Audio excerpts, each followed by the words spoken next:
Chalo, okay, so just a very quick recap of what we did last time. What we did was that what are the types of respiratory failure that are possible, and since there are two functions, there are two processes, and there are two failures. We dealt with the ventilatory failure the last time, and this time we are going to deal with which is the other failure? Gas diffusion failure or oxygen failure, and we will also discuss this, that why is it that gas diffusion failure does not affect carbon dioxide, and ventilatory failure initially does not affect the oxygenation. So, the reason for that is because they are two different, they may be coming in and going out of the same body, but they are two different gases and they behave differently. How the difference between them is that carbon dioxide is, because this might seem like a very simple thing, there is nothing special about the content of the slides. The important thing is that you have to conceptually remember this forever, because you are becoming an anesthetist and you will be dealing with oxygenation and carbon dioxide elimination all your life, and this is one thing that you should be absolutely clear about. There is iske liye koi bachna nahi hai isse. So, it is highly diffusible and that is not easily diffusible. So, the way they get transferred is very different. It requires a low pressure gradient because we will deal with the reasons and the laws that cause the difference, and that requires a high pressure gradient, and I hope it will work. So, what is the pressure gradient for carbon dioxide across 46 is, where is 46, kahan par hai? Pulmonary venous blood में it is 46 and alveoli में it is 40, and it has to just 6 millimeter का उसको pressure चाहिए, और वो इतनी diffusible है because यहाँ पे ये कौन सा law apply करता है? Which law, physical law applies over here, that these two that takes into account these two factors? It is the Henry's law. Okay Henry, इसलिए कि देखो एक मीडियम से दूसरे मीडियम में जा रहा है, जब ब्लड में है तो वो लिक्विड मीडियम में प्रेजेंट है और उसके बाद वो डिफ्यूज़ होके एल्वियोलाई में तो गैस है, एल्वियोलाई में इट इज़न्ट लिक्विड तो है नहीं. So the Henry's law of solubility says that the presence of any gas in solution, अगर वो गैस से solution में जा रही है या यहाँ से वहाँ जा रही है, depends on two things. One is its solubility coefficient. कुछ चीज़ जल्दी घुल जाती है, कुछ चीज़ देर से घुलती है. जो चीज़ जल्दी घुल जाती है उसका solubility coefficient high है, और जो चीज़ देर से घुलती है उसका solubility coefficient low है. So, carbon dioxide का solubility coefficient is 20 times more than the oxygen, and the other factor is the partial pressure. What is the pressure gradient? And that is the reason that in carbon dioxide diffusion, it's the solubility coefficient that's the main factor that causes it to cross, while in oxygenation it is the partial pressure, the pressure gradient that causes it to. So, that requires 104 over 40 is in the venous blood, and 104 is in the alveoli.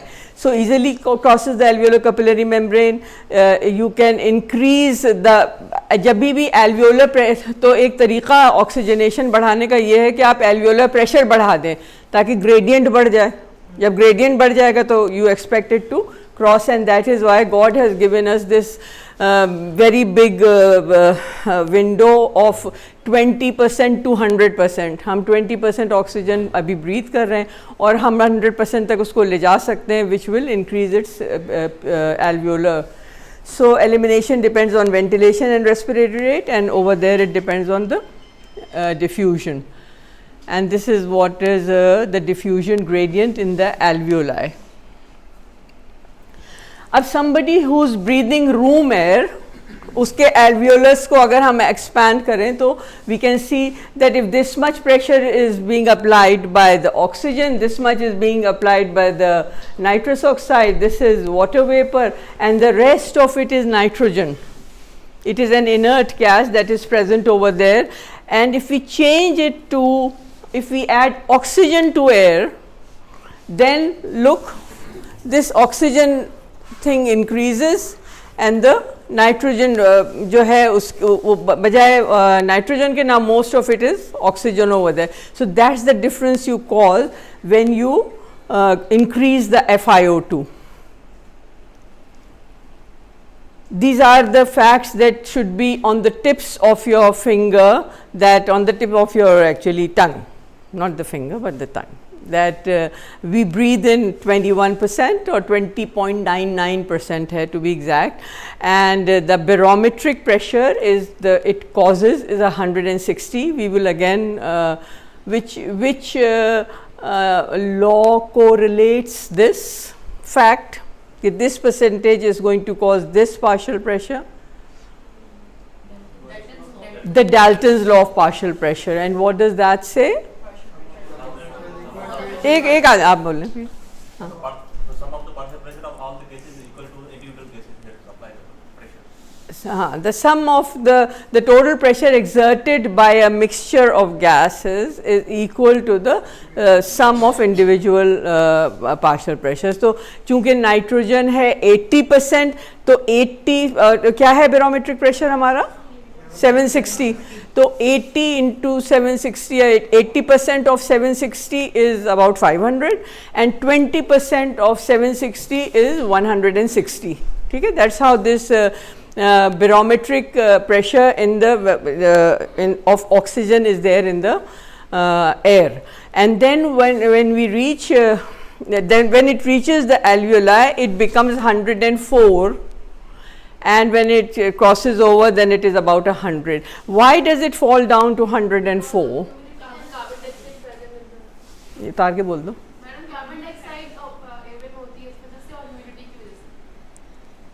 एक एक करके बोलो.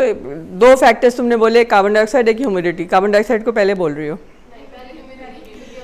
हाँ, तो humidity की वजह से क्या होता है, कितना नीचे आता है? टिप्स पे होना चाहिए. -100 यानी 160 minus 47. Okay, so it becomes about 113, 114. So that is the PiO2. So I think the next slide should be the oxygen cascade. So actually in what we are breathing this partial pressure, okay, 160 20%, which causes a partial pressure of 160 millimeters of mercury. When it gets into our tract, our respiratory tract, the upper respiratory tract, where does it finish?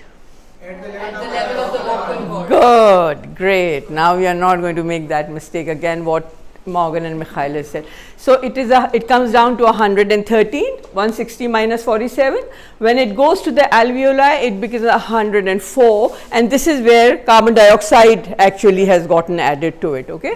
And then when it crosses over, it is about 98, and then it is used up in the body and in the venous blood. Still, when it is coming back, it is 40 millimeters of mercury. But on the other side, I think I have a slide for that. So the Dalton's law, this is what the Dalton's law says, that pressure exerted by the nitrogen and the pressure exerted by the oxygen is the total barometric pressure. This is 593 plus 152 plus 15, वो जो traces races होते हैं, and that makes it 760. And this is इतनी beautifully उन्होंने show किया है कि oxygen अगर इतना pressure कर रही है और नाइट्रोजन इतना कर रही है, अगर दोनों को मिला दो, the yellow and the blue, तो it becomes 760. This I have talked to you about. And I always say that whenever you are talking about oxygen, think of it in 3 terms. Because then only you can understand कि oxygen lag क्या होती है. एक होती है saturation, जो हम यहाँ देख रहे होते हैं. एक होता है पार्शियल प्रेशर, जो कि हम ABGs में देखते हैं, ठीक है. और एक होता है content of oxygen, and actually it is the content of oxygen that is the most important, and that comes from, because mainly oxygen is carried in the blood in two forms, in dissolved form and in the and bound to the hemoglobin. Most of it is bound to the hemoglobin. So and each hemoglobin molecules can carry about 1.34 1.34 उसका हुफनेस constant है कि हर haemoglobin का वो एक वो नहीं होता है, उसको आप इंटू 1.34 कर दें, ठीक है. और डिपेंड्स के how much is it saturated, कितने परसेंट सैचुरेटेड है, और उसमें थोड़ा सा पोर्शन डाइल्यूटेड फॉर्म में भी या इन द सोल्यूशन फॉर्म होता है. That will depend on what partial pressure and the solubility coefficient. We said कि जब भी कोई चीज़ सोल्यूशन में होती है तो दो चीज़ें मैटर करती हैं, उसका पार्शियल प्रेशर क्या है और उसकी सॉल्युबिलिटी कोएफिशिएंट क्या है. सो this is all that is the DO2 of our body. DO2 is the delivery of oxygen to the body that is being done, and then out of this this comes out to be about 20 ml per deciliter. Okay, जब भी हम calculate करते हैं पूरा, that means her 100 ml of blood में हमारे 20 ml oxygen carry हो रही है. अब सब लोग बड़ा फ्राउन करके इस बात को देख रहे हैं, and this is nothing new, this is something very old, because Zahid सेलोड एक दिन जो है वो एक हमारे यहाँ एक असिस्टेंट प्रोफेसर होते थे, a very good friend of mine, doctor Khalid Paracha. तो वो उनसे थिएटर में पेशेंट साइड में बैठे हुए पूछ रहे थे कि अच्छा ये बताओ कि आर्टीरियल ब्लड का कंटेंट कितना है ऑक्सीजन का. और वो पूछे जा रहे थे और वो डिफरेंट एग्जांपल्स दिए जा रहे थे, बट हैं अच्छा वो देखते वो सवाल ऐसे पूछते कि बताओ कितना है. तो वो खैर ये हुआ होगा थिएटर में. I was in the department when he came to the department, so Paracha was walking in front, and एक हमारे बहुत सीनियर पीजी हुआ करते थे सोहेल हई की तरह के, इनके साथी होंगे मेरे ख्याल से ना, तुम्हारे बैचमेट टाइप का होगा वो, जाहिद सेलोड, हाँ सीनियर है. तो वो पीछे पीछे बिल्कुल मुंह लटकाए हुए चले आ रहे थे. तो मुझसे कहने कि ये हैं आपके पीजी, सबकी धौंस हमारे ऊपर होती थी कि ये हैं आपके पीजी. मैंने कहा क्या कर दिया इन्होंने. कहते मैं इनसे पिछले 2 घंटे से पूछ रहा हूँ कि आर्टीरियल कंटेंट ऑफ ब्लड क्या है, and he doesn't know. That's not possible. जाहिर 100 ml ब्लड में कितनी ऑक्सीजन होती है, and he said 20 ml.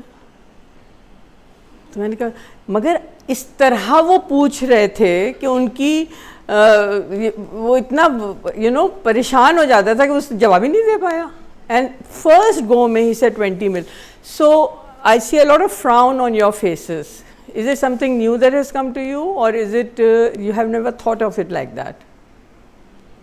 Because it is something very important, that 20 ml per 100 ml, and our cardiac output is about 5 liters, which means 100 into 5 liters अगर करेंगे तो it becomes 1000 ml.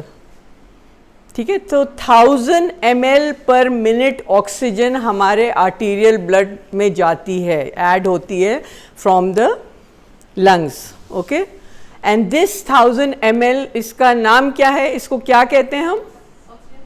Oxygen flux. That it is the, what is oxygen flux? It's the oxygen leaving the left ventricle per minute. The left ventricle से जो oxygenation जा रही है body में पर मिनट, वो 1000 ml है.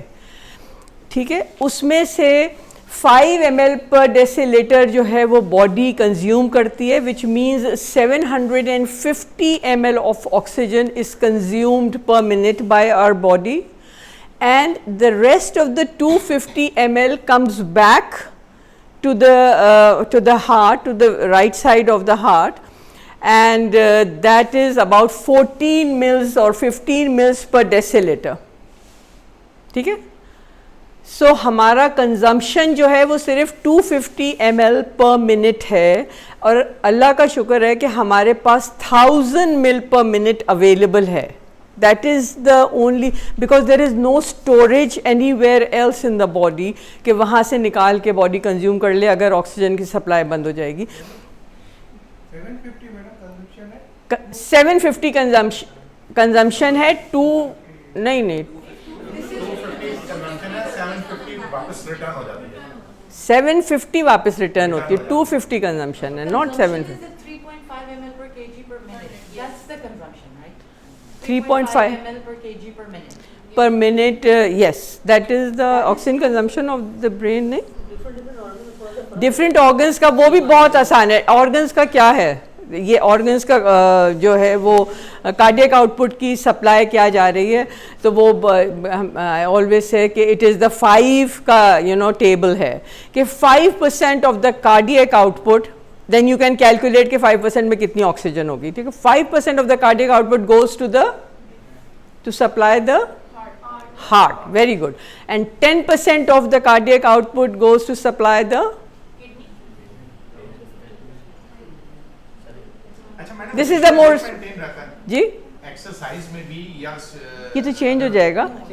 दिस इज हम कार्डियक आउटपुट भी इंक्रीज होगा ना. मेंटेन रहता है क्या मतलब अगर 5% जा रही है हार्ट को नहीं तो नेचुरली जब एक्सरसाइज होगी तो body deals with it in the sense कि डाइवर्ट कर रही है. जिस चीज़ को ज़्यादा चाहिए उधर डाइवर्ट हो जाती है. And we did this in the last lecture that जैसे हमारा जब जो वर्क ऑफ ब्रीदिंग है, normal work of breathing for instance takes 2% of the oxygen consume जो होती है वो उसमें होती है. यहाँ पे I am talking about the oxygen. मगर अगर कोई कार्डियो रेस्पिरेटरी डिजीज़ हो या फेलियर हो या कुछ हो तो उसमें 20 to 25% of the oxygen is, अब naturally if that is increase, इसका मतलब cardiac output must be increase. Cardiac output बढ़ती है, ऑक्सीजन कंजम्पशन बढ़ता है. रिटर्न होती है ऑक्सीजन 750 अनयूटिलाइज्ड, ये फिर उसमें यूज होना शुरू हो जाती होगी एक्टिविटी स्टेट में. नहीं देखो पूरी साइकिल ही चेंज हो जाती है ना. बिकॉज देखो कार्डियक आउटपुट जो है, नहीं दोनों चीज़ें बढ़ती हैं, मगर वो कैसे बढ़ती हैं, वो ऐसे बढ़ती हैं कि हमारा कार्डियो रेस्पिरेटरी वर्क बढ़ जाता है. जब मैं अगर मेरा कोई एक्सरसाइज मैं करूँगी तो फिर मैं 12 पर मिनट तो नहीं ले रही हूँ ना, मैं ब्रीथ कर रही हूँ फार से. इसका मतलब मैं oxygen my intake is increasing and that intake is reflected as being used, है ना. So of course the whole matter, this is resting state की हम बात करें. जब हम एक्सरसाइज करेंगे या कोई डिजीज़ होगी या कुछ और होगा तो all these equations go up and down naturally. हाँ 5-10-15 वाला कर लें तो 5% goes to the heart, 10% goes to the structure of the respiratory system. So 10% goes to the lungs to supply them. वैसे तो पूरी कार्डियक आउटपुट उसके थ्रू गुजर रही है ना, मगर to supply the architecture of the lung 10% goes there, 15% goes to the brain.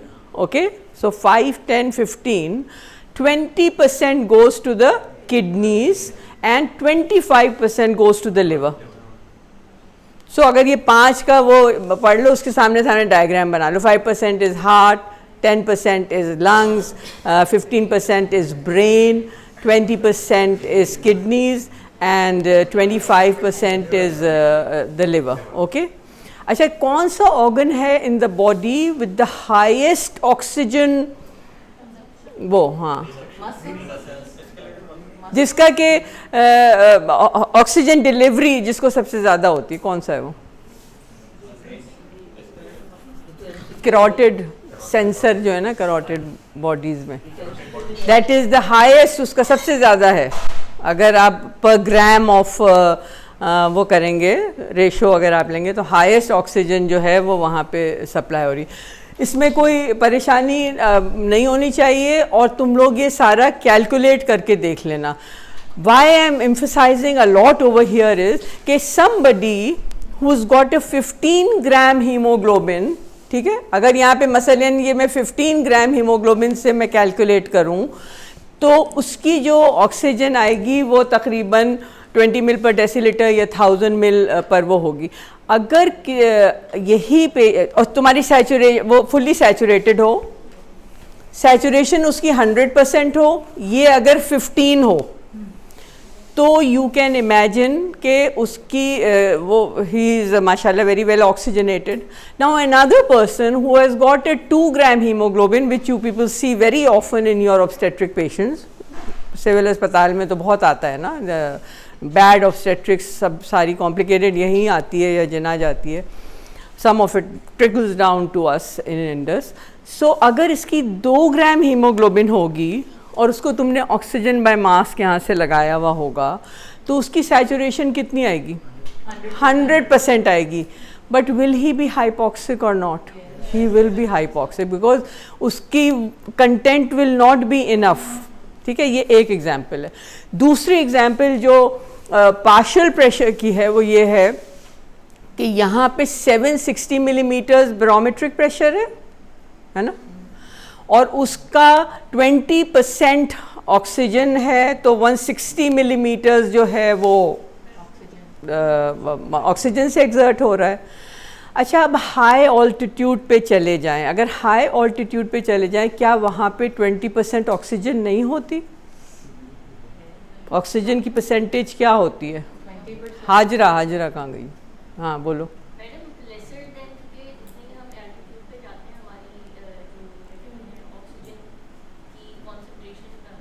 कम हो जाती है. वहाँ पे 20% नहीं है क्या? प्रेशर चेंज हो जाता है. सो यू कैन इमेजिन वहाँ पे वो परसेंटेज तो वही है ना 20, मगर फॉर लेट्स से कि वहाँ पे पूरा बैरोमेट्रिक प्रेशर 500 है, तो अब नाउ 20% ऑफ 500, 20% ऑफ 500 क्या होगा? है 100 हो जाएगा. तो सोचो उसका जब वो ऑक्सीजन कैस्केड, अब सोचो कि वो अब शुरू हुआ 100 से, वो अंदर गया, यहीं पे 47 कम हो गया, उसमें से क्या बचा? और उसके बाद जब वो लंग में पहुंचा तो क्या बचा? That is why the patient is hypoxic, because so the patient can be hypoxic because of you know because of the percentage के कम हो जाए, जो कि 20% से कम होएगी नहीं कभी भी, है ना, मगर हीमोग्लोबिन अगर कम होगी तो कम हो जाएगी. These are the variables that can decrease oxygenation. Haemoglobin कम होगी तो आपकी सैचुरेशन आती रहेगी 100%, मगर वो टोटल कंटेंट उसका कम होगा. अगर आप हाई ऑल्टीट्यूड पे चले जाएंगे तो उसकी परसेंटेज 20% से कम नहीं होती. ऑक्सीजन वहाँ भी 20% है, but that 20% will cause a lower barometric pressure which will not be enough for a human being, and that is why people get dyspneic when they go on top. Okay, clear हो गया? अगर नहीं हुआ तो we can discuss it. Okay, so the mathematics is like this, that the cardiac output is 5000 mil into 20 mil per 100 ml, तो total मिला के वो हो जाता है 1000 mil per minute. Total oxygen consumption at rest, ये तुम्हारे सवाल का जवाब है कि एट रेस्ट इज 250 मिल पर minute, and the Venus content is, imagine करो कि 750 मिल पर मिनट. अच्छा, किसी की अगर 750 मिल से ज़्यादा आ रही हो वापस, will you be happy? What does that mean? That mean the tissues are not utilizing. That's not good. Sepsis होगी तो वीनस के, तभी वो कहते हैं कि आप वीनस कंटेंट देख लें, सेंट्रल वीनस ब्लड निकाल के देख लें कि वीनस कंटेंट अगर बहुत बढ़ी हुई है तो ये कोई अच्छी खबर नहीं है कि वीनस कंटेंट बढ़ी हुई है. अच्छा, so then and there is, it's a wide safety net, but there are no stores of oxygen. अच्छा, अनदर थिंग, एक प्रैक्टिकल थिंग आई थॉट यहीं पे मैं ऐड कर दूं कि हम 20% दे रहे होते हैं तो हमारा PO2 होता है, एल्वियोलर प्रेशर जो होता है वो कितना होता है? अबाउट 100 होता है ना. एल्वियोलर प्रेशर 104, 100 अगर राउंड फिगर में ले लें तो. अगर हम किसी को 30% कर देते हैं, बिकॉज ये सब तुम लोग करते रहते हो ना, कि किसी को 30% ऑक्सीजन पे डाल दिया, किसी को 40% पे डाल दिया, किसी को 50%, तो एक्सपेक्ट द PO2, एक rule of thumb type of thing है कि for every 10% increase in FiO2, the alveolar pressure rises by 50 millimeters of mercury. Okay, so 30% पे you expect it to be 150, 40% पे you expect it to be 200, 50% पे you expect to be 250. कोई any question? ठीक है. So this is what increasing the percentage of Oxygen will mean adding oxygen to your intake. Okay. So what actually happens, transport of oxygen from here, from atmosphere to alveoli, alveoli to pulmonary circulation, and from there to heart, and heart to systemic circulation, and then to the interstitial fluid and the cells. Let me see. Another very important thing about oxygen, ये इतनी beautiful ये slide है. I picked this picture up from Guyton. It is such a beautiful thing कि देखो blood जो है वो कोई भी एक particular blood stage in the pulmonary vessels for about 0.8 seconds. ठीक है, मगर उस 0.8 सेकेंड्स में पहले ही फर्स्ट 1/3 में वो फुली सैचुरेट हो जाता है. ठीक है, this is something very important. Uptake of oxygen by the pulmonary blood के हो जाता है. एंड यहाँ पे जैसे ये this is the pulmonary circulation and this is the alveoli.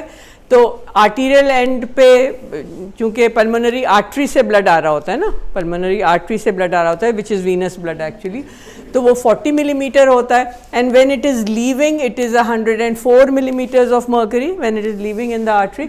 But this happens 1/3 way down the journey. अभी लंग में वो पहुंचा, अभी 1/3 हुआ तो वो पूरा अच्छी तरह से. This is another safety net. एक तो उधर सेफ्टी नेट है कि there is we have 1000 ml and we use 250 ml, that is one safety net. तो other safety net with the oxygen usages के फॉर्चुनेटली पहले 1/3 ऑफ द पीरियड में that it is going to spend in the lungs, उसी में वो saturate हो जाता है अगर सारी एल्वियोलो कैपिलरी मेम्ब्रेन वगैरह ठीक हो. अच्छा, 40 से शुरू हुआ सिस्टमिक वीनस ब्लड में, पल्मोनरी कैपिलरीज में ये चला गया अबाउट 104. फिर ये आ गया कौन सा ब्लड है ये, मिक्स्ड वीनस. ठीक है, तो फिर सिस्टमिक आर्टीरियल में फिर थोड़ा सा गिरा and then it goes down to 40 again.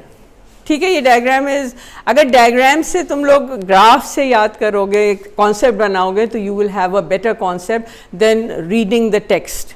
this should leave a very clear impression in how oxygen ऊपर नीचे, how does it happen throughout its journey. And the important thing is that imagine we have an arterial partial pressure of 100. By the time it reaches the tissues, उसका जो interstitial tissue pressure है या cellular pressure है, that is about 23, and the mitochondria, which is the main functioning organ, it is about 1 to 2 millimeters of mercury. If it goes below 1 to 2 millimeters of mercury, then anaerobic metabolism start, and where aerobic metabolism converts itself into anaerobic metabolism, what is that point known as?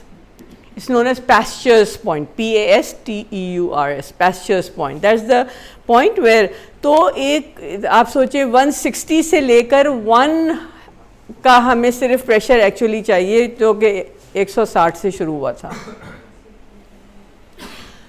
Whenever we talk of oxygen, so this will come to you people somewhere in the exam. Either it will come in the MCQs, अब तो हो गए, SCQs तो होते नहीं, या टोक्स में या वाइवा में. Oxygen dissociation curve is something that is going to पीछा करेगा वो आपकी you know throughout your life. It is going to be with you, and it just gives the correlation of the partial pressure of oxygen to the saturation of hemoglobin. Okay, at what partial pressure, and this is important to know because we are putting patients on ventilators, and उसमें हम कोई FiO2 choose करते हैं हमेशा, और FiO2 हम 100 ही choose करें सबके लिए, मगर ऐसा हम नहीं कर सकते. इसलिए क्यों नहीं कर सकते? ऑक्सीजन टॉक्सिसिटी हो जाती है. और फिर मैं बहुत ही तकलीफ से कहना चाहती हूँ कि one of the questions in the last viva was कि what is oxygen toxicity. I think talks में था या viva में था, I'm not sure, and people did not know what is oxygen toxicity. ज़्यादा से ज़्यादा retrolental fibroplasia, बस that was the only answer that used to come, बाकी नहीं आता था. So it is what I'm trying to say is that they are simple questions and they are simple answers, but they are important questions and there are important answers that you need to know. So, what is the basic significance of the oxygen dissociation curve? At partial pressures of after like 60, 70, 80, the saturation is maintained at about 190 above to 100%. And that's a safety net. That's the safety net at the same time. Basically, ma'am, it defines how much partial pressure of oxygen required to saturate the amount of hemoglobin. Like 26 millimeter of mercury पे हमारी जो saturation होती है 50% तक जाती है. इसी तरह से कितने partial pressure पे हमारी saturation 100% जाएगी. तो different factors होते हैं जो इसको ऑक्सीजन डिलीवरी को और ऑक्सीजन जो बॉन्डिंग को जो है वो बता रहे होते हैं. Very good answer. The answer तुम्हारा सही था, it was not wrong, okay, but his is a very appropriate answer to that, that you know इसका फ़ायदा भी है और इसको अगर आप नहीं जानेंगे तो इसका नुकसान भी है, okay. तो what happens is कि I always say कि जब जैसे हमारे यहाँ जो candidates आते हैं in Indus जब PG शिप के लिए, तो JMDC के बहुत आते हैं हमारे यहाँ, जिन्ना मेडिकल एंड डेंटल कॉलेज के. अच्छा, उसके बाद जब दूसरा इनटेक होगा तो पहले वाले में एक आया था, दूसरे वाले में 2 आएंगे, फिर वो तीसरे में इन द एंड लगता है सारा JMDC हमारे यहाँ भरा हुआ है. तो व्हाट हैपेंस इज कि the affinity for a certain thing increases. So what happens is that when the oxygen the first oxygen molecule gets attached, the affinity of that HbO2 is more for oxygen than that of hemoglobin alone. Positive cooperative. हाँ, तो जैसे जैसे वो haemoglobin तो वो अपने कहता है कि come on, but there are only certain number of PGs we can take. अगर हम लोग 4 PG ले सकते हैं तो जब 4 ले लेंगे तो उसके बाद जगह ख़त्म हो जाएगी. तो इसके साथ भी यही होता है कि पहले haemoglobin is absolutely vacant, okay, कम इन.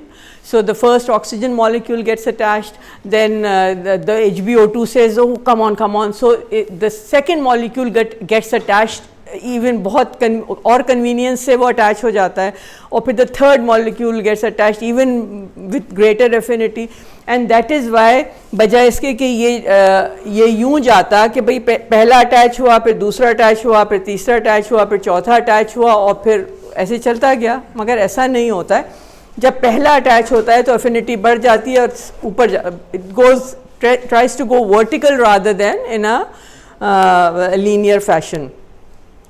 मगर जब पूरा बढ़ ही जाता है, जब पूरा भर जाता है, तो then no more can come in and then it flattens out. उसके बाद तुम जितनी भी ऑक्सीजन बढ़ाए जाओ, इट कांट अटैच, कोई जगह ही नहीं है उसके अटैच होने की, ठीक है. एंड इसकी इम्पोर्टेंस ये है कि अच्छा ऑन द वे बैक अब हम सोच लें, ये तो हमारी जर्नी हो रही है in the lung. The other side of the वो इज़ द टिश्यूज़, कि जब टिश्यूज़ पे आता है तो यहाँ तक तो वो बहुत उससे जुड़ा रहता है. फिर the moment it comes on this part of the graph, then it gives away its oxygen more easily, because the thing is now there are factors जो कि यहाँ पे मसलन टिश्यूज़ में कार्बन डाइऑक्साइड ज़्यादा है ना, कार्बन डाइऑक्साइड ज़्यादा है, इंक्रीज टेम्परेचर है टिश्यूज़ में. So all these factors take it to the right and release oxygen की रिलीज़ को बेहतर करते हैं. So this is the concept. और ये है जैसे कि at 60 millimeters of mercury that it is about 90% saturated. और अगर 90% सैचुरेटेड है तो हमारे लिए इनफ ऑक्सीजन कंटेंट है, इसका मतलब, because 90% of the haemoglobin is saturated and is good enough if his haemoglobin is all right, his और her haemoglobin is all right. So when we are doing prolonged ventilation and we are using high FiO2s, it is better to use an FiO2 that will bring the patient's PO2 to 60 millimeter mercury. और बार बार ABG करने के बजाय आप saturation, you can sort of keep checking the saturation. If it is above 90%, then you are happy that the tissues are going to be oxygenated, rather than using 100% and having a PO2 of 80 or 100, which is the normal, वो जो कि हमें 100 चाहिए होता है, ठीक है. So this is the concept of, and there are things that shifted to the right, which means that the oxygen delivery is better, and the ones that shift to the left means that it holds on to it, and fetal hemoglobin is kind of left of the original graph. अगर saturation गिरनी शुरू होती है तो PO2 बहुत तेज से नीचे चला जाता है. हाँ, सैचुरेशन यानी उसके बाद अगर गिरेगी 90 से जो नीचे जाएगी, तो इसका मतलब कि PO2s are going down very low. Okay, एक बात. दूसरी बात ये कि देखो, जब दो कॉलीग्स हैं, एक ने अंदर जाना है और दूसरे ने बाहर निकलना है, one is oxygen and one is carbon dioxide, then each has an effect on the other. So the effect of carbon dioxide on oxygenation is known as Bohr's effect, and the effect of oxygenation on carbon dioxide, of oxygen on carbon dioxide, is known as Haldane's effect. So these are two effects that you need to know. Bohr's effect, what does that बस इस तरह ये है कि देखो, अगर एक ज़्यादा होगा तो दूसरा कम होगा. Bohr effect ये है कि अगर हाइपर कार्बिया होगा तो ऑक्सीजन कम कैरी करेगा, ठीक है. That means which can be good at the tissue level, कि वहाँ पे हाइपर कार्बिक है टिश्यूज़. लंग में तो हाइपर कार्बिक नहीं है, लंग में हमारा PCO2 जो है वो 40 है ना. तो वहाँ पे जब PCO2 40 है तो वो ऑक्सीजन को चिपकने की कोशिश करता है, उसके पास जगह है, वो ऑक्सीजन से कहता है आ जाओ, come on. Okay, so it's good that it takes in oxygen. However, at the tissue level there is hypercarbia because वहाँ metabolism हुआ है, वहाँ से कार्बन डाइऑक्साइड निकलने की कोशिश कर रही है. So there is a lot of carbon dioxide in the tissues. So वहाँ पे क्या होगा कि it delivers oxygen, it gives up its oxygen. So the effect of carbon dioxide on oxygen carriage is represented by the Bohr's effect, and the other one is the Haldane effect. Level ही कम है तो अगर इसका कोई effect पड़ेगा oxygen distribution का, अगर लेवल एचपी के कम हो जाए, अगर 15 है 10 पे आ जाता है तो उसका कोई इफेक्ट है इस पे? नहीं, वो देखो, सैचुरेशन जो होगी, हीमोग्लोबिन की जो अटैचमेंट होगी, है ना, हीमोग्लोबिन की अटैचमेंट 1.34 टाइम्स होगी, है ना. चाहे हीमोग्लोबिन 2 ग्राम हो, चाहे हीमोग्लोबिन 15 ग्राम हो. 15 ग्राम हीमोग्लोबिन में उसकी वो नहीं बढ़ जाएगी, ability of one haemoglobin molecule to contain more नहीं बढ़ेगी. That is another factor. The other factor, हर प्रोसेस पे there are multiple factors that act on particular thing. On oxygen carriage, the factors, that normal factors that we discussed were there, but on its carriage carbon dioxide has a very important role to play, and that is that wherever carbon dioxide is more, it tries to give up oxygen to the tissues, and wherever carbon dioxide is less, it tries to hold on to the sorry other way, जहाँ पे कम है वहाँ पे वो, हाँ, वहाँ पे वो पिक करेगा, और जहाँ पे ज़्यादा है वहाँ पे वो डिलीवर करेगा, ठीक है. एंड वो बहुत आइडियली हमें सूट करता है, बिकॉज लंग्स में वो पिक करता है, कार्बन डाइऑक्साइड कम होती है, और टिश्यूज़ में कार्बन डाइऑक्साइड ज़्यादा होती है, तो वहाँ पे वो डिलीवर करता है. Now what about the double Bohr effect before we move on? In the placenta. तो अच्छा, किसी और को बोलने नहीं, तो ये वैसे बहुत अच्छा बोलता है, बोलो कौन बोल रहा था? Come on, somebody was So in saying. the placenta, when the blood reaches the placenta, on the one side, maternal side, oxygen is offloaded to the placenta because there is more carbon dioxide, and then on the other side, the fetus side, again it is offloaded to the fetal circulation. So that's a double Bohr. तो double bore दोनों तरफ है ना, एक तरफ माँ की carbon dioxide matter करेगी, एक तरफ बेबी की कार्बन डाइऑक्साइड मैटर करेगी. आप उसको कैसे फैसिलिटेट कर सकते हैं कि आप पेशेंट को हाइपर वेंटिलेट नहीं करेंगे, बिकॉज अगर आप हाइपर वेंटिलेट करेंगे तो उसकी हाइपोकार्बिया होगा, mother will be hypocarbic. Mother will be hypocarbic, इसका मतलब है it will hold on to its oxygen, और वो बेबी को नहीं डिलीवर होने देगी. So that is why normoventilation is very important and hyperventilation is not good. You want the mother to be slightly on the hypercarbic side so that जब वो placental blood placenta में पहुँचे तो वो वहाँ पे deliver करे rather than that is the double bore effect. Okay, because उस side पे वो pick करेगा और यहाँ पे ये deliver करेगा. This is ठीक है. ओके, थोड़ा हेल्डेन इफेक्ट थोड़ा ज़्यादा मुश्किल होता है. इसका जो जुमला याद करने वाला है कि हेल्डेन इफेक्ट क्या है. हेल्डेन effect is deoxygenated blood carries more carbon dioxide. Deoxygenated blood carries more carbon dioxide. ठीक है, इसका मतलब डीऑक्सीजनेटेड कहाँ होता है? टिश्यूज़ में होता है. It is in tissues, it is D oxygen. वहाँ जाके ऑक्सीजन डिलीवर कर दी होती है, फिर वो उसका 40 हो गया होता है ना, PVO2. तो वहाँ पे it will pick up carbon dioxide, and in the lungs oxygenated blood है तो वो बिल्कुल exactly opposite of what carbon dioxide was doing for, so they facilitate each other. This is a very nice diagram if you get to देख, अगर partial pressure of हम देखें PCO2 on this axis and carbon dioxide in blood in volume percent, do you know that we have more carbon dioxide in mils per 100 ml than oxygen? Oxygen we have got 20 mils per 100 ml in the arterial blood, है ना, and 14 mil per ml per 100 ml in the venous blood. Carbon dioxide कितना है? इसके सामने खड़ी हो रही हूँ मैं. कार्बन डाइऑक्साइड कितना है आर्टीरियल ब्लड में, कितना है और वीनस ब्लड में कितना है? हाँ, हम PO2 की, हम PCO2 की बात नहीं कर रहे हैं. कंटेंट, परसेंटेज, हाउ मच, ये कभी नहीं सोचते हम लोग. मगर ऐसा है कि in the arterial blood there is कितना है?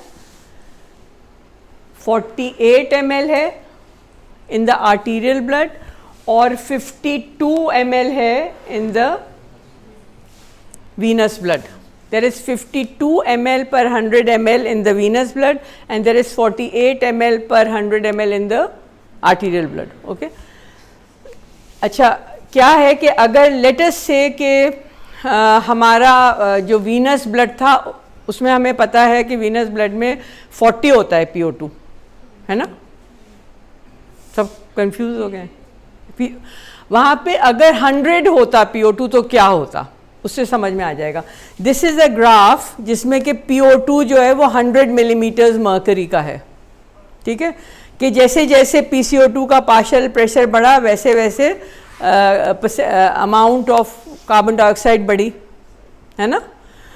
अब इसमें क्या है कि अगर वीनस ब्लड में भी, जो कि 46 है, वीनस ब्लड में 46 होता है ना, अगर ये वाला पॉइंट जो है ये, अगर वीनस ब्लड में भी PO2 100 होता तो it would have carried 50 ml rather than 52 ml. नहीं, you got it, but there are question marks on everybody. हमारे आर्टीरियल ब्लड में 100 मिलीमीटर्स ऑफ मर्करी है PO2. Okay, understandable. And it is 40 millimeters of mercury on the venous end. So they say because it is 40 millimeters of mercury, that is the reason why it is carrying 52 ml. Had it been 100 over there in the tissues, it would have just carried 50 ml. 2 ml come carry करता. So deoxygenated blood carries more carbon dioxide. ये जुमला याद कर लो. जैसे oxygen flux के लिए है कि oxygen leaving the left ventricle per minute, that is one जुमला that says this is oxygen flux. इसी तरह Haldane effect is that deoxygenated blood carries more carbon dioxide and Bohr effect is that hypercarbic blood carries less oxygen. वो hypercarbia का on oxygen है और ये oxygen का on carbon dioxide carriage है. They are interrelated. अगर किसी की नहीं वो हुआ तो मुझे बताए, मैं आई कैन confusion So बता the reason our blood is able to carry more carbon dioxide out of the system is because it's deoxygenated.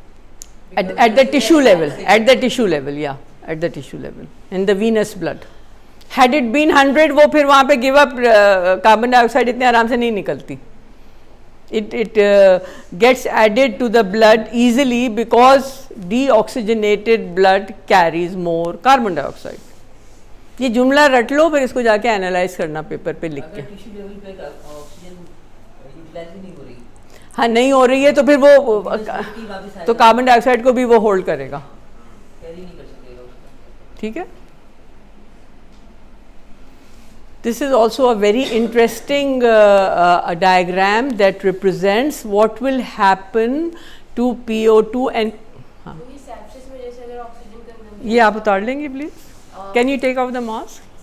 नहीं, अच्छा फिर मैं करीब आ जाता. सेप्सिस में जैसे ऑक्सीजन कंज्यूम नहीं हो रही है तो फिर ये तो वही वाली बात हो गई कि यहाँ पर फिर हायर पार्शियल प्रेशर्स होंगे तो कार्बन डाइऑक्साइड वहाँ पे भी नहीं निकल पाएगी. कार्बन डाइऑक्साइड वॉश आउट भी मुश्किल होगा.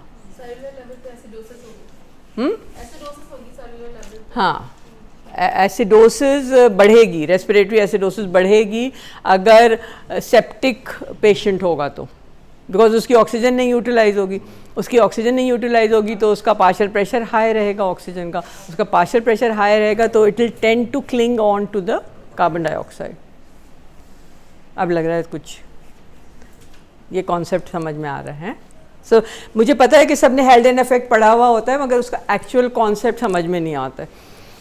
Bohr effect is the effect of oxygen, of carbon dioxide on the oxygen carriage, and Haldane effect is the effect of oxygen on carbon dioxide carriage.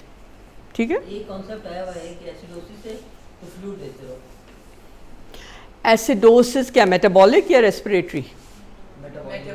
Metabolic acidosis अगर है और if it is due to bad perfusion, मसलन कि आपके perfusion नहीं हो रहा है, उसकी वजह से ब्लड जा ही नहीं रहा है टिश्यूज़ को, और टिश्यूज़ को ब्लड नहीं जा रहा है तो वहाँ पे लैक्टिक एसिड जमा हो रहा है. उसको निकालने के लिए the patient has to be normovolaemic. ये कॉन्सेप्ट है बस मेटाबॉलिक एसिडोसिस में गिविंग फ्लूइड का. और एल्कलोसिस एबीजी की तो अलग से क्लास होनी चाहिए, मज़ेदार वाली. मैम ये दोनों टिश्यू लेवल पे हो रहे हैं, बोहर इफेक्ट एंड हेल्डेन दोनों टिश्यू लेवल पे. दोनों टिश्यू लेवल पे भी हो रहे हैं, दोनों लंग लेवल पे भी हो रहे हैं. तुम ये सोचो ना, बिल्कुल ऑपोजिट हो जाता है ना. लंग में लेना देना चल रहा है ना. दोनों का लेना देना यहाँ पे भी चल रहा है, वहाँ पे भी. ऐसा नहीं हो सकता कि कार्बन डाइऑक्साइड जो है वो they both behave whatever their function is, they do it in the lungs as well as in the tissues as well as in the blood. हर जगह वो दैट वो जो जैसा होता है वो काम पे आएगा तभी भी. अगर कोई देखो, अगर कोई चोर लुटेरा है तो वो घर पे भी वही करेगा, वो काम पे भी वही करेगा, नहीं करेगा काम वो जो भी करेगा वो हर दैट उसका जो भी तौर तरीक़े हैं ज़िंदगी के वो अप्लाई होंगे हर जगह. सही है. तो any we can discuss it more. There is no आज जल्दी तो है नहीं है, अभी तो है 1 घंटा हमारे पास. ठीक है.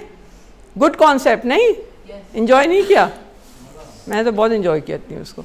अच्छा, then we were doing this is also something very interesting कि अगर शंट हो रहा हो ब्लड तो उसका PO2 और PCO2 पे क्या फ़र्क पड़ेगा, और अगर डेड स्पेस वाले एरिया से गुजर रहा होगा लंग तो उसमें क्या होगा. सबसे पहले ये कि एक नॉर्मल लंग है और ये वेसल है, ये लंग है.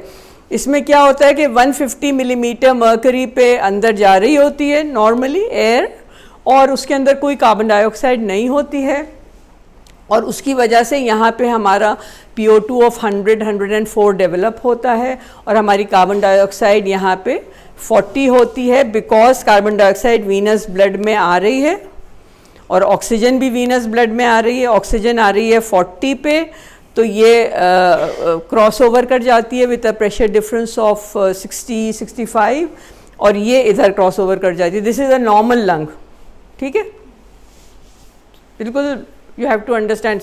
सबने देख लिया, समझ लिया. अब लेट अस से कि एक वो है जिसमें कि ये एल्वियोलस कोलैप्स है और ब्लड शंट हो रहा है. This is a shunt and that is a dead space. Shunt हो रहा है ब्लड, इसका मतलब ये पुअरली वेंटिलेटेड लंग है, यहाँ से ब्लड गुजर गया, ना इसमें से कार्बन डाइऑक्साइड उधर गई, ना वहाँ से ऑक्सीजन इधर आई, है ना. तो जो शंटेड ब्लड होगा वो इस रेगुलर ब्लड से मिलके एक एक कॉम्बिनेशन मिक्सचर हो जाएगा. अब इनके क्या होगा, यहाँ पे क्या होगा, यहाँ पे ये तो बंद है, ब्लड शंट हो रहा है. इस एल्वियोलस में क्या होगा, ऑक्सीजन 40 ही रहेगी और कार्बन डाइऑक्साइड 45 ही रहेगी, है ना, कोई चेंज नहीं आया. अब ये डेड स्पेस वाला है. डेड स्पेस वाले में क्या है कि ये जो है ये बंद है और वो खुला हुआ है. डेड स्पेस का मतलब ही ये है कि the pulmonary blood is not crossing it. So इसमें क्या होता है, यहाँ पे तो कोई कुछ हुआ ही नहीं, यहाँ पे ऑक्सीजन अंदर आई और ये तो बंद है, इसके थ्रू कुछ गुजरा ही नहीं, तो वो आके इसमें नहीं मिला. तो देखो इसका कलर क्या था और इसका कलर क्या है, वो फुल्ली ऑक्सीजनेटेड है. ओके, सो जो डेड स्पेस वाला होगा उसमें क्या होगा कि ये यहाँ पे बंद है, तो कार्बन डाइऑक्साइड यहाँ पे नहीं आई, ऑक्सीजन यहाँ पे 150 आई जो कि क्रॉसओवर कर गई, है ना, सही है या नहीं. तो इसका मतलब ये है कि वो वहाँ पे हाई VQ वेंटिलेशन परफ्यूजन वो है, and this is the decreasing. This mainly has, so shunt mainly has an affect on oxygenation, while dead space has an effect on carbon dioxide elimination. So whenever, that's why we have a dead space equation to calculate, उसमें हम PaCO2 minus PeCO2 upon PaCO2 करते हैं. That's the dead space equation that tells you कि कितनी dead space वो हो रही है, and that is we calculated. So whenever there is a very large dead space, then that results in hypercarbia, and whenever blood is shunted, that is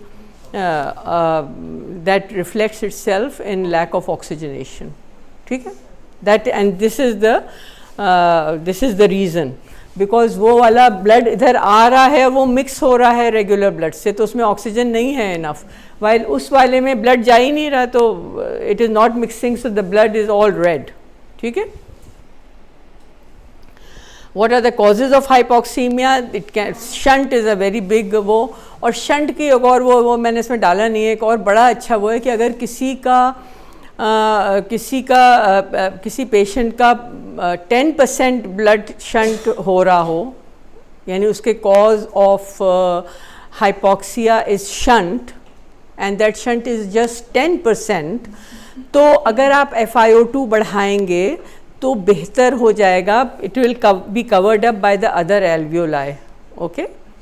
However, if the patient's 50% of the blood is shunted, then it will stay a straight line. 50% blood जिसका shunt हो रहा है उसकी FiO2 बढ़ाने से कोई फ़ायदा नहीं होगा, उसको you have to use other methods to improve oxygenation. FiO2 will not have, I don't think I have that diagram otherwise. This brings us to oxygen therapy, and this is really a relatively easy portion, that oxygen therapy can be done. What is it done for? When do you choose oxygen therapy over putting the patient onto the ventilator? Whenever there is hypoxic failure, alveolar capillary membrane failure rather than gas diffusion failure, rather than ventilatory failure. However, at the end of ventilatory failure also you have to put the patient on so indications for oxygen therapy are hypoxia causing hypoxemia, which is represented by a saturation of less than 90% or a PaO2 of less than 60 millimeters of mercury. Excessive work of breathing, as I told you, if you increase the cardiorespiratory work a lot, then the cost of it in terms of oxygen is very high. So you take away that work and you provide oxygen to the patient.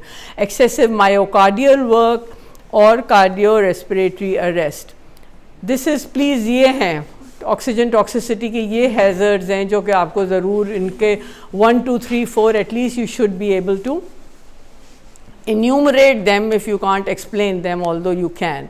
In the respiratory system, if you give a lot of oxygen to patients who are on hypoxic drive, then you are going to cause hypoventilation, then you are going to cause oxygen toxicity in the lungs, which represents as oxygen toxicity in the lungs means what? ARDS type of a picture. Absorption atelectasis कि आप सिर्फ 100% oxygen दिए जा रहे हैं वो हो जाएगी. That inert gas nitrogen is not there, there is no inert gas there, तो वो एटिलैक्टेटिक हो जाएंगे. देन CNS टॉक्सिसिटी होती है अगर आप बहुत हाई ऑक्सीजन बहुत ज़्यादा यूज़ करते रहें, तो फिटिंग, तो ये तो वो, that is known as the Paul Bert effect. Cardiovascular toxicity हो जाती है which is Lorrain Smith effect, जाके पढ़ लेना ये सब क्या होता है. और न्यूनेटल टॉक्सिसिटी में रेटिनोपैथी या हाईलाइन मेम्ब्रेन डिजीज़. हमारे गोल्स ऑफ उसके गोल्स जो थे वेंटिलेटरी, उसके हमने बताए थे कि what are the goals of putting the patient on to the ventilator. इस तरह ऑक्सीजन थेरेपी में हमारा गोल क्या होता है?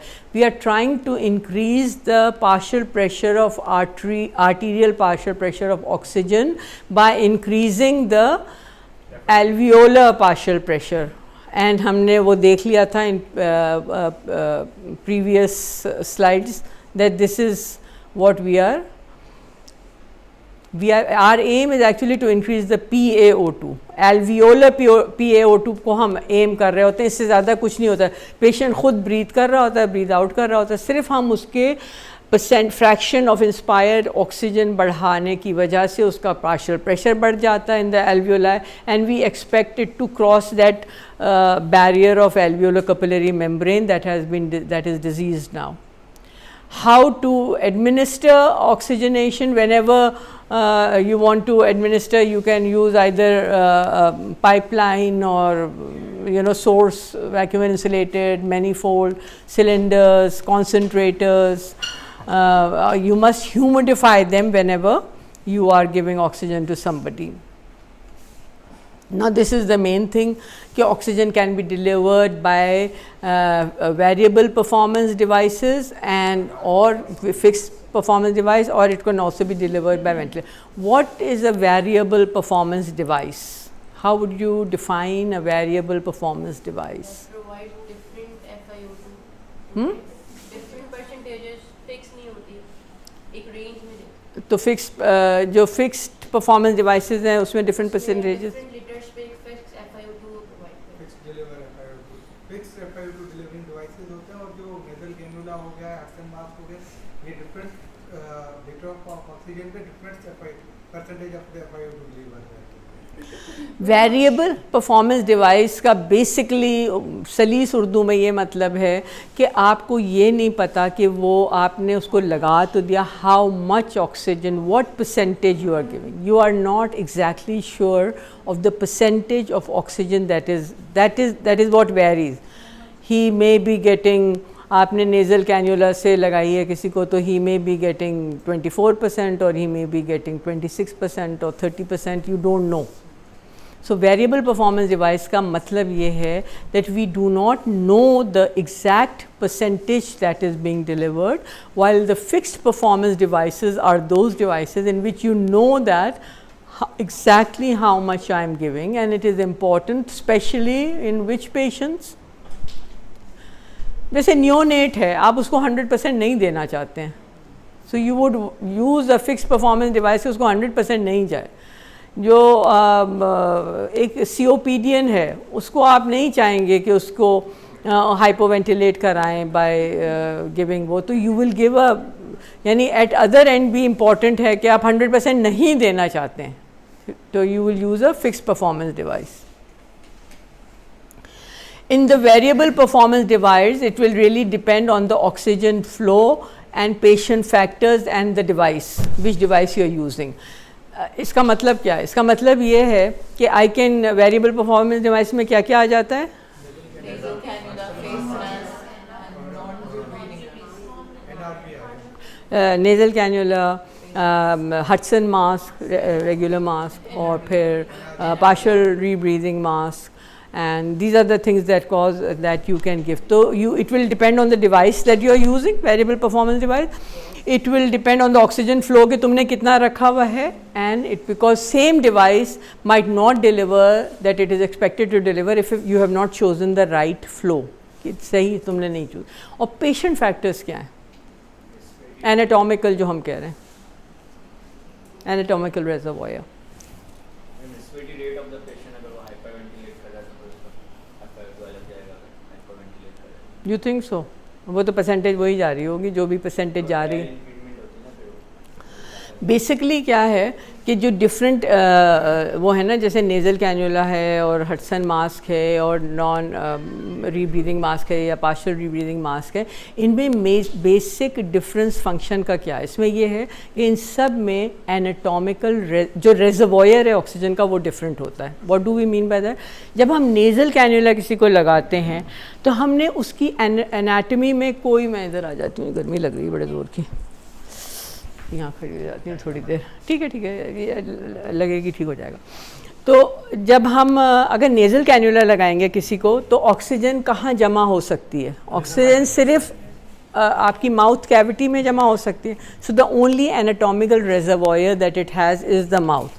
Now if I add a mask on top of it, then that added space also is a reservoir of oxygen, and when I add a partial rebreathing mask on it, then there is another added bag जो कि आप भर सकते हैं oxygen से. So actually in these different devices what you are doing is you are adding the reservoir of oxygen that is available to that patient for intake. So these are the three main variable performance devices. अब now it is very important that we know, अगर हमें principle नहीं पता होगा तो फिर हम उसको correctly use नहीं करेंगे. Flow rate हम रखते हैं for nasal cannula 1 to 3 liters per minute. Why? लिखा हुआ है, जवाब लिखा हुआ है. नहीं, अगर 1 to 3 अगर मैं 5 लीटर रख दूँ तो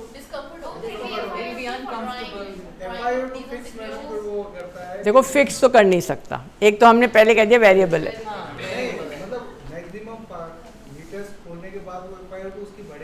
उसकी जो रेजर्वॉयर है ना वो चेंज नहीं होगा. रेजर्वॉयर उसका वही है. उसके अंदर आप वो 1 से 3 लीटर को तो समा सकता है, उससे ज़्यादा को वो समा नहीं सकता. ठीक है. सो अगर आपने किसी को 5 लीटर या 10 लीटर नेज़ल कैन्यूला से लगा दिया तो all that you are doing is causing discomfort to the patient.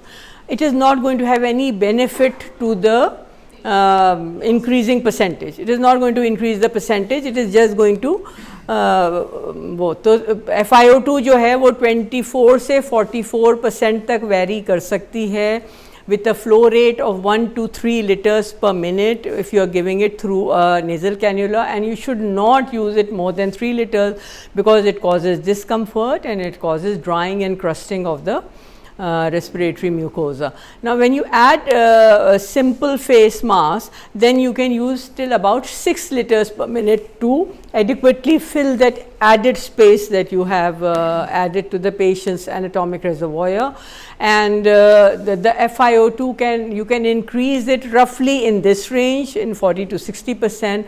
And अगर आपने lesser flow रखा तो that added space is going to be occupied by the patient's exhaled gases and you are going to cause rebreathing. Okay. In the partial rebreathing mask, if you keep it less than 6 liters or more than 10 liters will be useless, less than 6 liters will cause rebreathing. So the FiO2 can reach almost about 100%, 60 to 100% आप दे सकते हैं. It utilizes the dead space gas, oxygen rich, बहुत सारी oxygen rich आपके पास वो reservoir है.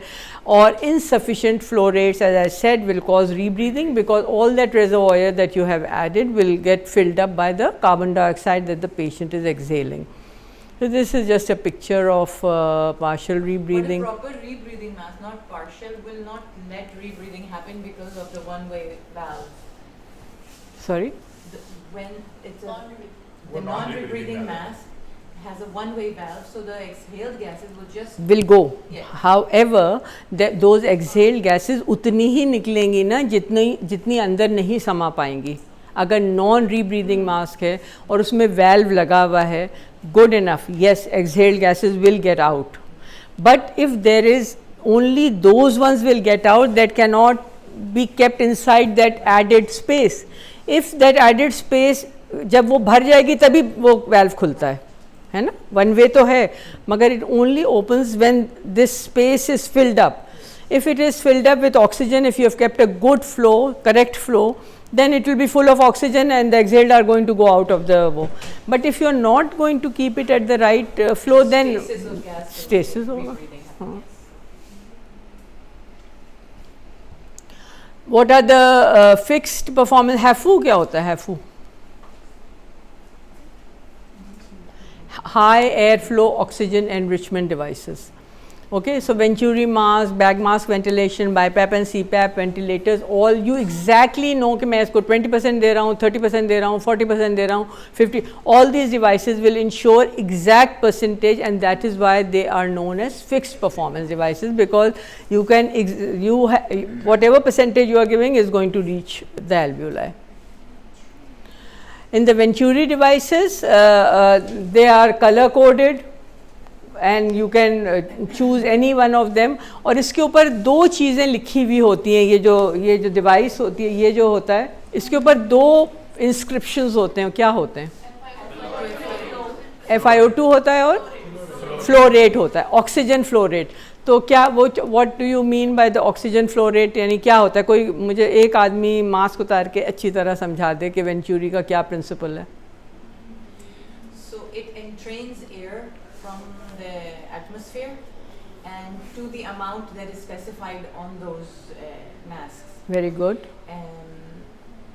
And gives and makes it the particular percentage. Yes. Because देखो air में 20% है और इसके थ्रू मैं 100% दे रही हूँ अपने फ्लो मीटर के थ्रू, तो 100% प्लस वो डाइल्यूट हो जाएगी एयर से, और वो वही अगर तुमने करेक्ट फ्लो रेट रखा है तो उतनी ही इंट्रेन होगी जितनी कि उसको इंट्रेन करना है, और एक फिक्स परसेंटेज पेशेंट को डिलीवर हो जाएगी. ठीक है, दैट इज़ द कॉन्सेप्ट. और ये वेंचुरी थोड़ा सा बता दो कि ये venturi is based on which principle? Bernoulli's principle. And what does it say? इतने सारे लॉज भी कवर हो गए तुम लोगों के. What does it say? What does the Bernoulli principle say? एक कोई बोल दो, हाथ उठा दो और फिर बोल दो. तुम बोल रहे हो? चलो बोलो.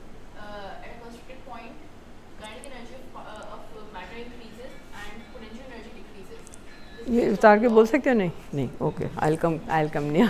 Okay, sorry. हाँ, फिक्स मास वाली पार्टी है, फिक्स मास वाली पार्टी. Fix mass. हाँ. It is based on law of conservation of energy. It states that if there is a constricted point, then the kinetic energy of the matter increases and potential energy decreases. हाँ, तो क्या हुआ? सही है, सही बोल रही हो. तो व्हाट हैपन्स? कंस्ट्रक्शन पे क्या होता है? कंस्ट्रक्शन पे kinetic energy बढ़ जाएगी. हाँ, बढ़ जाएगी तो Potential energy कम हो जाएगी, because law of conservation of energy. law of conservation, it can neither increases nor decreases. So अच्छा, तो उन्होंने तो यहाँ पे पोटेंशियल एनर्जी कम हो जाएगी. So how have they applied it on the venturi device? बिल्कुल exactly, you are absolutely correct.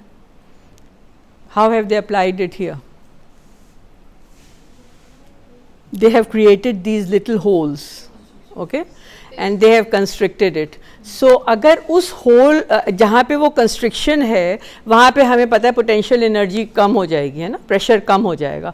तो इसका मतलब को अगर मैं यहाँ पे एक होल खोल दूँ तो चीज़ सकिन हो जाएगी. This is what they have done.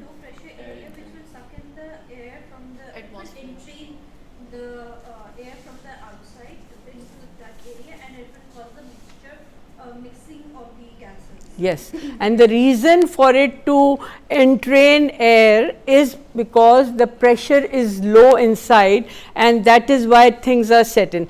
If we have another device in which we open these holes and we do not make a constriction, but we give oxygen, जैसे हम बहुत तेज़ी से ऑक्सीजन दे रहे हैं, ठीक है, और मैंने यहाँ पे कोई कंस्ट्रिक्शन नहीं कॉज किया, स्ट्रेट जा रहा है और यहाँ पे मैंने होल बना दिए, तो फिर क्या होगा, फिर एयर एंट्रेन नहीं होगी। From outside, no, it will go outside. It will be pushed out rather than being. ऐसा नहीं होता है, उसको कहते हैं जेट इन, वो भी इंट्रेन करता है, वो जेट इंट्रेनमेंट कहलाता है। कि आपने देखा होगा कि अगर आप किसी पतले से वरांडा में या कॉरिडोर में खड़े हुए हैं तो उसमें हवा बहुत तेज़ आ रही होती है, दैट इज़ जेट इंट्रेनमेंट। कि वो एक हवा आ रही है और अगर वहाँ पे उसको कोई विंडोज़ मिल जाएंगी खुली हुई तो उससे वो इंट्रेन कर लेता है। This is I believe airlines में भी ये यूज़ होती है ये। So if the pressure does not fall, if it is the same, however, if it is got holes there and there's a very fast flow going from here, it is going to entrain air, but that is the principle will not be Bernoulli's. But if there is a constriction over there and you open holes, then when the thing is sucked in, that is due to Bernoulli's principle because the pressure comes down and air is sucked in. So these are two.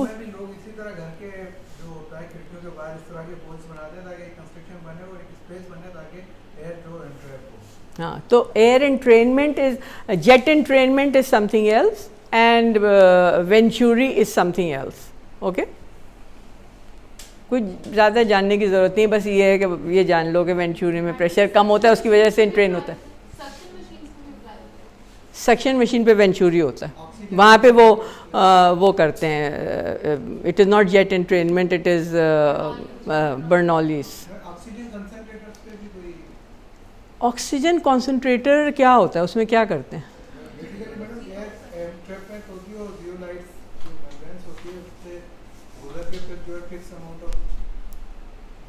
यहाँ पे तुम्हारे सारे oxygen concentrator ही लगे हुए हैं ना trauma centre में। There are no cylinders, पता है, there are no cylinders, just oxygen concentrator. तो उसका तो वो मैकेनिज्म इज़ के उसने एयर ली, उसने उसको एयर ली, ट्रीट किया और ऑक्सीजन दे दी 98%, 97%, 98%। एंड दीज आर द ये फ्लोज लिखे हुए हैं, ये कलर कोडिंग है, and this is the FiO2 that is expected to reach. This is just a chart to. अगर फ्लो कम रखा है तो वो FiO2 नहीं मिलेगी है, अगर फ्लो कम रखा है तो हाँ वो FiO2 नहीं मिलेगी। तो that flow is very important कि उसके ऊपर क्या लिखा हुआ है।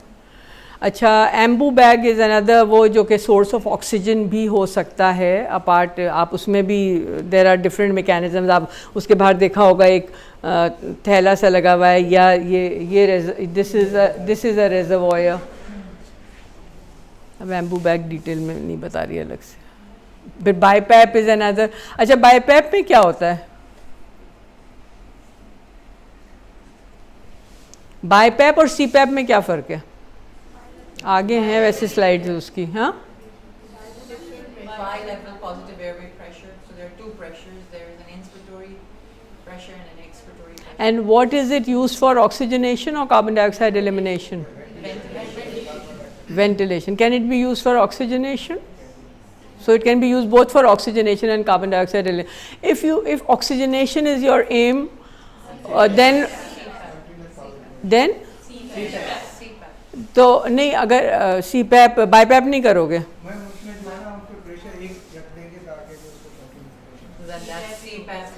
नहीं मैं बाईपैप यूज़ करना चाह रही हूँ। इसमें से कौन सा प्रेशर है जो ऑक्सीजनेशन को फैसिलिटेट करेगा और इसमें से कौन सा प्रेशर है जो कार्बन डाइऑक्साइड एलिमिनेशन को फैसिलिटेट? तो फिर इसमें से कौन सा प्रेशर? इसमें एक EPAP होता है, एक IPAP होता है।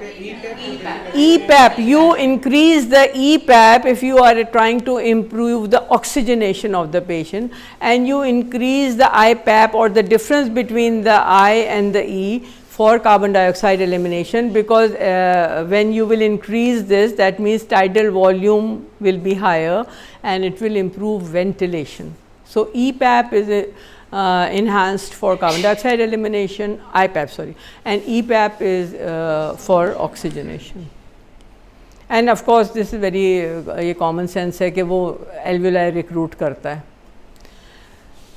And this is the concept that it has कि FRC जो normal है हमारी वो इतनी है, और जब हम अगर कोई टाइडल वेंटिलेशन कर रहा है तो ये FRC है, तो यहाँ पे हो रहा है। अगर आप CPAP ऐड कर देंगे तो वो यहाँ होने लगेगा, और अगर आप BiPAP ऐड करेंगे तो ये वाला जो है this is EPAP and this is IPAP, ठीक है। there are these two pressures that you will apply and you will have a better,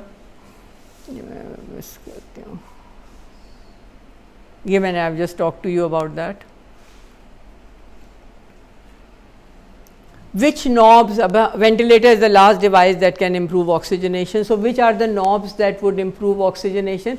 The FiO2. We can increase the percentage, and we can increase the PEEP, that will improve, and we can do inverse ratio ventilation, that will, these are those things that will improve oxygenation when you are putting, जब आप oxygenation के लिए किसी ventilator को किसी patient को ventilator पे डाल रहे हैं, so these are the things that you will be doing in prone position, aimed in prolonged support. अच्छा, मुझे ये बताओ कि what happens in prone position? Why does oxygenation improve in prone position?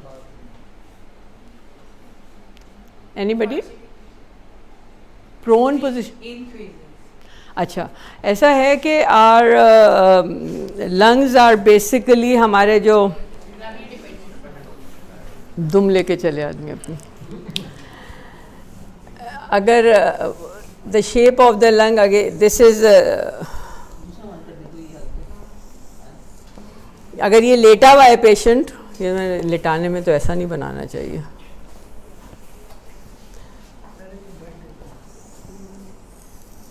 ठीक नहीं नजर आ रहा? अच्छा, okay.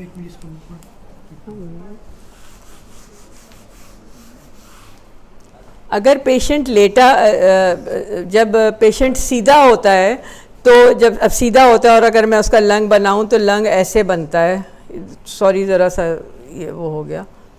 So this is the lung tissue in the anterior part and this is the lung tissue in the posterior part. जब हम इसी patient को उल्टा कर देते हैं तो more lung tissue comes here and the lesser lung tissue goes down. पीछे हमारे जो gutters हैं, ये thoracic gutters, they have a lot of lung tissue there. So to improve oxygenation, अगर आप उल्टा कर देंगे तो ये वाले सारे जो कि otherwise collapse होते, they sort of open up and you can ventilate them, and I think I've got a picture here. Good. So this is the supine position and this is the prone position. Supine position में the lung tissue over here is much lesser than over here, and this is all collapsed. Okay. However, in prone position you have got more tissue up there, and that is how it improves oxygenation, because more tissue is available for exchange. आप अपनी कैसे optimum value decide करेंगे restoration of PaO2 towards normal? आप FiO2 को कोशिश करेंगे कि वो 60% से कम रहे, 60%, 50%, 60% से कम रहे तो अच्छा है, ताकि ऑक्सीजन टॉक्सिसिटी नहीं हो, ये हमेशा दिमाग में होना चाहिए। And at the same time दूसरी चीज़ जो हमने बिल्कुल शुरू में last time we had discuss, that remember that when we breathe in spontaneously we create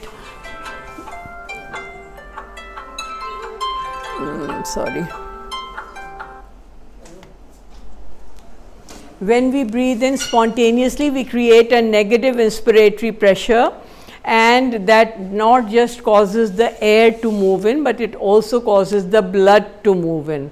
And when we put the patient on the ventilator, then we do IPPV and we push air in and we push the blood out. So we can only इसको मैं बोल देती हूँ क्या है, I'm in a lecture, Aliza, okay? तो when I push the, तो अगर मैं बहुत ज़्यादा हाई वो रखूँगी, अपने IPPV के प्रेशर्स बहुत हाई रखूँगी, तो I am going to push the blood out, and तो फ़ायदा उस FiO2 को बढ़ाने का इतना नहीं होगा. So you have to that optimum pressure, since हमें पता है कि oxygen flux depends on cardiac output plus its oxygen content, so we have to find a way जिसमें कि कार्डियक आउटपुट भी ऑप्टिमल रहे और ऑक्सीजन कंटेंट भी ऑप्टिमल रहे. So this was my last slide. Physiology की बची हुई है, but I think this is enough. नहीं बस बहुत से बहुत हो गया. बहुत हो गई और सेंटरों से बेचैनी हाँ, बेचैनी की खबर आ रही है. कोई क्वेश्चन है जितना पढ़ाया था तो कर लो, बता दो. अच्छा, हम लोग साथ साथ करते रहते हैं क्वेश्चन. तो अच्छा मैम, ये वेरिएबल डिवाइसेस जो हैं मतलब जी. जिस तरह नेजल मास्क और जो इनहलेशन मास्क है, इसमें हम मतलब जो उसकी कैपेसिटी होती है, जिस तरह हम रूम एयर पे 21% हम FiO2 ले रहे हैं, इसकी FiO2 की जो मतलब असेंडिंग आर्डर में मतलब जिस तरह आपने बताया नेजल मास्क में 24% से अप टू 40%, ये किस तरह FiO2 की परसेंटेज किस तरह बढ़ रही है? मतलब कोई फिक्स रेशो है बढ़ने का या बस अभी NRA में जिस तरह 100% ले जाते हैं, नेजल मास्क में मतलब it depends, 3 factors. 1 लीटर में कितनी मतलब FiO2 हमारी बढ़ सकती है या कैसे? अच्छा, it depends on 3 factors. It depends on the anatomic reservoir. जैसे नेज़ल कैन्यूला में उसका एनाटॉमिक रेजर्वॉयर सिर्फ यही होगा. अब अगर तुमने अच्छा एक बड़ी बिल्ट का पेशेंट है या एक छोटी बिल्ट का पेशेंट है, that will make a difference कि आप 1 लीटर रखें या 3 लीटर्स रखें. तो रफली अबाउट 2 to 3 लीटर्स ही रखते हैं to fulfil. Second thing that will happen that somebody had said over here कि पेशेंट का रेस्पिरेटरी रेट वगैरह क्या है, हाउ, बिकॉज अगर वो if he is not if his respiratory rate is that high that he is not that he is emptying that space that you have provided. So the factors that make a difference to in a range to the flow and to the FiO2 are patient factors apart from the flow. Respiratory rate 5 था, 6 हाँ, 5-6 था तो ये oxygen भरी हुई रहेगी और उसमें से वो उसने हल्के से ले लिया फिर हल्के से वो कर दिया, तो हो सकता है उसकी FiO2 जो है वो टूवर्ड्स हायर साइड हो, but on the whole content उसका कम हो बिकॉज वो रेट ही इतना कम ले रहा है. मगर एक आदमी जो मसलन 25 या 30 के रेट पर है तो वो यहाँ पे उसको 100% होने ही नहीं देता ना. इससे पहले कि वो 100% हो तो वहाँ पे I would not keep a flow of 1 litre. I would rather keep a flow of 3 liters. And then how much air is he taking from his mouth? अगर मैंने nasal cannula लगाए हुए हैं और मुंह खोल के वो air से उसको dilute कर रहा है, तो that means कि this space, so there are a lot of patient factors which alter the FiO2 and you decided by कि what flow you are going to keep. उस रेंज का आप कौन सा फ्लो रखेंगे by keep checking the oximetry, by keep checking the ABG तो इतना नहीं करना चाहिए ऑक्सीमेट्री. इसीलिए वेरिएबल है. फ्लक्स की आपने जो बात करी कि तो ये फैक्टर्स 2 फैक्टर्स पे डिपेंड कर रहा है, एक कार्डियक आउटपुट और दूसरा ऑक्सीजन कंटेंट का. अगर कार्डियक आउटपुट कम हो रहा है बट ऑक्सीजन कंटेंट उसका सही है तो किस तरह होगा? तो फिर तुम सोच लो ना.